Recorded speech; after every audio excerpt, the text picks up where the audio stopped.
Hi friends, welcome to Kettle&Krafts.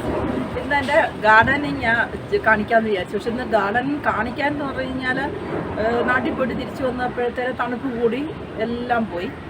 ഇപ്പം കുറച്ച് വഴുതനയും അതൊക്കെ ഉള്ളൂ. പിന്നെ ഞാൻ നാട്ടുനന്മ എന്നൊരു ഗ്രൂപ്പ് ഉണ്ടായിരുന്നു, കൃഷി ഗ്രൂപ്പാണ്, നമ്മുടെ നാട്ടിൽ തന്നെ ഒരു ഗ്രൂപ്പാണ്. അപ്പോൾ അവർ കുറച്ച് വിത്തുകൾ അയച്ചു തന്നു. അതെല്ലാം വന്നപ്പം തന്നെ ഞാനങ്ങ് പാകി. പക്ഷേ എന്ന് വെച്ചാൽ കണ്ടിന്യൂസ് മഴ വന്ന് അത് മുഴുവൻ ചീഞ്ഞു പോയി. ഇപ്പം ഞാൻ ഇന്നലെ നേഴ്സറിയിൽ പോയിട്ട് ഒരു പേര, ഹൈബ്രിഡിൻ്റെ ഒരു പേര കിട്ടി, കുറച്ച് തൈകൾ ഇങ്ങനെ മേടിച്ചിട്ട് വന്നു. അപ്പോൾ അതൊക്കെ നടാം.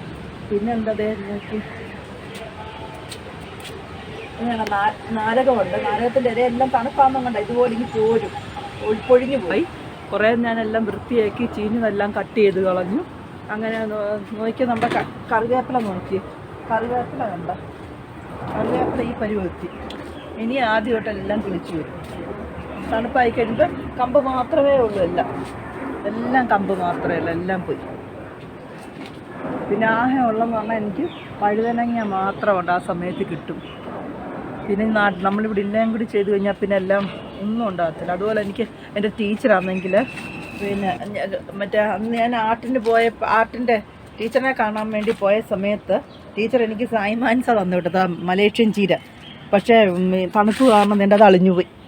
ഇനി വേണം, ഞാൻ വന്നാലും നിർത്തിയേക്കോ, എങ്ങനെയും അടിയിൽ നിന്ന് വല്ലതും വെയിൽ വരുമ്പോൾ കിളിച്ചു വരുമല്ലോ എന്ന് വിചാരിച്ചിട്ട് നാട്ടിൽ കൊണ്ട് കൊടുത്ത് അവർക്കെല്ലാം ഉണ്ടായി. അപ്പോൾ നമുക്കിനി ഞാൻ പേരയൊക്കെ നടുന്നത് കാണിക്കാം. ഇതാണ് നമുക്ക് കിട്ടിയ പേര.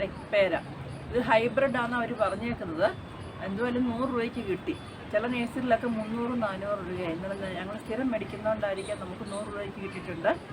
അപ്പോൾ ഇത് എങ്ങനെ നടുന്നതെന്ന് നോക്കാം. ഞാൻ എന്താ ചെയ്യുന്നത് വെച്ചാൽ, ഞാൻ 2-3 ദിവസം വേസ്റ്റ് കൊണ്ടുവന്ന് ഇട്ടിട്ടുണ്ടായിരുന്നു. വേസ്റ്റുകൾ, അതുപോലെ കരിയില കാര്യങ്ങളെല്ലാം ഉണ്ട്. പിന്നെ അന്ന് ചില വേസ്റ്റ് നമുക്ക് അടിയിലിടുകയാണെങ്കിൽ, ഞാനിപ്പോൾ ചട്ടിയിലായിടുന്നത് വെച്ചാൽ ഞങ്ങൾക്ക് ട്രാൻസ്ഫറൊക്കെ ആയി പോവാണെങ്കിൽ ഡ്രമ്മൊക്കെ എടുത്തുകൊണ്ട് പോകാൻ ബുദ്ധിമുട്ടാണ്. ഇതാകുമ്പോൾ നമുക്ക് വലിയ കുഴപ്പമില്ല. അപ്പം ഞാൻ ആദ്യം ഈ വേസ്റ്റ് ഇടുമ്പോൾ എന്താ വെച്ചാൽ എൻ്റെ വേരിറങ്ങിയിട്ട് താഴെ ചെല്ലുമ്പോൾ അതിന് കൂട്ടിക്കൂടിയേ വളമാവും. ഇത്രയും വേസ്റ്റ് ഓരോ ദിവസത്തെ വേസ്റ്റ് ഇട്ടു. അത് കഴിഞ്ഞിട്ട് ഈ കരിയിലെല്ലാം കൂടി ഞാൻ കുറച്ച്, ഭയങ്കര വെയിലായിപ്പോൾ വരാൻ പോകും തണുപ്പ് കഴിഞ്ഞാൽ. അപ്പോൾ പിന്നെ അടിയിലത്തെ കരിയിലയും ചകിരിയെല്ലാം ഇടുകയാണെങ്കിൽ വെള്ളത്തിലായിട്ട് നിൽക്കും. ഇത്രയും നമുക്ക് കിട്ടും. ഇത്രയും കിട്ടിയതിന് ശേഷം ഇത് കണ്ടിട്ട് ബയോ കമ്പോസ്റ്റും പിന്നെ മണ്ണും ബയോ കമ്പോസ്റ്റും എല്ലാം കൂടി ചേർത്തിട്ടുള്ള ഒരു മണ്ണ് പോലെ ആക്കി ഞാൻ വെച്ച് വെക്കുക. ഇതെന്താ പറയുമ്പോ, ഇത് എല്ലുപൊടി. അതേ തണുപ്പ് കാരണം അതെല്ലാം ഇതായിരിക്കും. എല്ലുപൊടി കുറച്ചിടാം. ഇത്രയും മതി. എല്ലുപൊടി വെച്ച് വേപ്പിൻ പിണ്ണാക്കെ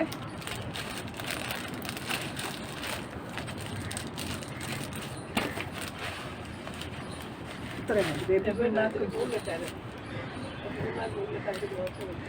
വേപ്പിൻ പിണ്ണാക്കൂടെ ഇട്ടിട്ട് നമുക്ക് ഈ മണ്ണങ്ങ് ഇങ്ങനെ ഇളക്കി കൊടുക്കാം.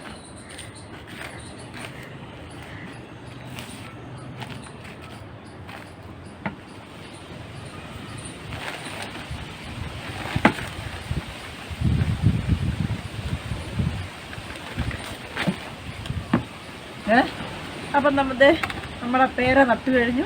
2 പേരയ്ക്കൊക്കെ ഉണ്ടാകണം എന്ന് വിചാരിക്കുന്നത്. ഇനി നമുക്ക് അടുത്ത കണ്ട എനിക്ക് എന്തൊക്കെ കിട്ടിയെന്ന് നോക്കി നടാൻ കിട്ടിയതെല്ലാം നട്ടിട്ട് കാണിക്കാം. തണ്ണിമത്തനായത് കേട്ടോ. ഇത് 2 തണ്ണിമത്തന് മേടിച്ചിട്ടുണ്ട്. പിന്നെ ഇത് പിന്നെ ലെറ്റൂസ്, ചൈനീസ് ക്യാബേജ്. കഴിഞ്ഞ പ്രാവശ്യം ഞാൻ നട്ടിട്ടുണ്ടായിരുന്നു. എല്ലാം 10 രൂപ വെച്ചിട്ടോ ഓരോന്നിനും. പിന്നെ ഇതായിരുന്നു, ഇത് നമ്മുടെ കുക്കുംബർ.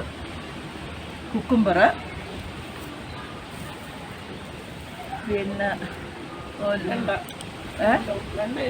വെണ്ടയല്ല, ഇത് പയറാ, ബീൻസൊക്കെ എൻ്റെ ഈ കഴിഞ്ഞ പ്രാവശ്യം 3 കിലോയൊക്കെ വെച്ച് കിട്ടിയതാണ്. ഞാൻ വിത്ത് പാകിയിട്ട് ഈ പ്രാവശ്യം ഒന്നും ആവാത്തതോടെ ഞാൻ ഇങ്ങനെ മേടിച്ച് നടാമെന്ന് വിചാരിച്ചു. പിന്നെ നമ്മുടെ പാവയ്ക്കുണ്ട്. പിന്നെന്താ ഉള്ളത്?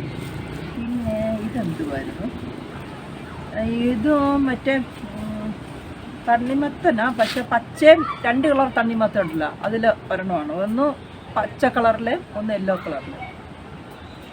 10 രൂപ. ഇതെല്ലാം 10 രൂപ വെച്ചിട്ടാണ്. ഇതെല്ലാം നമുക്ക് നടണം.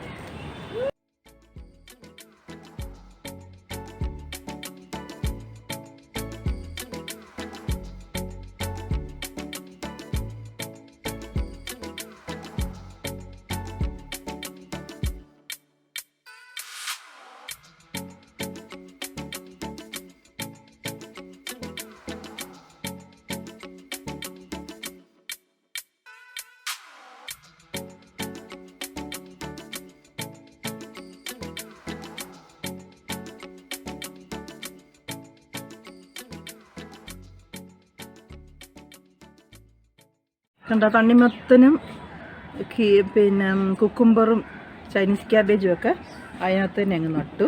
അത് സ്ഥലമുണ്ട്, അപ്പോൾ അത് നട്ടു. ഇനി അതെല്ലാം വളർന്നു വരുമ്പോൾ നമുക്ക് എടുക്കണം. പിന്നെ എന്താ നട്ടത്, ഇത് നട്ടു, നമ്മുടെ ബീൻസ് നട്ടു. കണ്ട ഇതുണ്ട്, ഇതിൻ്റെ അതിനകത്ത് നിന്ന് കിളിച്ച് വന്നേ. ഇത് എൻ്റെ പേരുണ്ടായിരുന്നു, എള്ള് കിളിച്ചു വന്നതാണ്. എള്ളും കൂടെ നമുക്ക് കറി ഉണ്ടാക്കാം. എള്ളിൻ്റെ ഇതാണ്. പിന്നെ ഞാൻ നേരിട്ടുണ്ട്, ഇത് ഉലുവാച്ചീര, അതിൻ്റെ ഞാൻ ഒരു ദിവസം ഇട്ട് തരാം. എല്ലാവർക്കും ഉണ്ടാക്കാം, നമുക്ക് തോരൻ വെക്കാൻ എടുക്കാം. ഉലുവ വെള്ളത്തിൽ ഇട്ടിട്ട് ഞാൻ നട്ട് വെച്ചേക്കുന്നത് കണ്ടോ, നിറച്ചങ്ങാവും. പിന്നെ ഇത് കണ്ടോ, ഞാൻ അന്ന് ഒരു ബയോ കമ്പോസ്റ്റിൻ്റെ വീഡിയോ ഇട്ടില്ലേ, അന്നിട്ട കമ്പോസ്റ്റാണ് ഇത്. കണ്ടോ, ശരിക്കും ചാണകം പോലും കിട്ടിയുണ്ടോ. ഇതുപോലെ നമുക്ക് ചെയ്യാമെങ്കിൽ നമുക്ക് വീട്ടിലുള്ള വേസ്റ്റ്, എല്ലാ വേസ്റ്റും ഞാൻ ഇട്ടതാണ്. മീനിൻ്റെ വേസ്റ്റ് ഉണ്ടെന്ന് ഞാൻ കാണിച്ചു തന്നില്ലേ, ആ ഇട്ടതിനകത്തുനിന്ന് കണ്ട ശരിക്കും കറുത്ത മണ്ണ് പോലും തന്നെ വന്നിട്ടുണ്ട്. അപ്പോൾ ഇതുപോലെ എല്ലാവരും ചെയ്യുകയാണെങ്കിൽ നമ്മുടെ വേസ്റ്റ് കൊണ്ടുവന്ന് വെളിയിൽ അയ്യത്തെല്ലാം കൊണ്ട് കളഞ്ഞ് വേസ്റ്റ് നാറാതിരിക്കുന്നതിനേക്കാൾ നല്ലതല്ലേ ഇത്. ഇത്ര നല്ലതാണ്. ഈ സ്മെല്ലും അധികം വന്നില്ലായിരുന്നു കേട്ടോ. അപ്പോൾ ഇതെല്ലാവരും ട്രൈ ചെയ്ത് നോക്കണേ. അപ്പോൾ എൻ്റെ കൃഷിയുടെ വീഡിയോ ഉണ്ടല്ലോ, എല്ലാവരും കൃഷി ചെയ്യണം കേട്ടോ. വെറുതെ ഇരിക്കുന്ന സമയങ്ങളിലൊക്കെ എന്തെങ്കിലും കിട്ടുന്നതൊക്കെ ഒന്ന് കുഴിച്ച് വെച്ചാൽ നമുക്ക് നല്ല ഫ്രഷായിട്ട് നമുക്ക് കഴിക്കാൻ പറ്റും. പിന്നെ അതുപോലെ വീഡിയോ കണ്ടിട്ട് സബ്സ്ക്രൈബ് ചെയ്യണം, ലൈക്ക് ചെയ്യണം, ഷെയർ ചെയ്യണം. ബായ്.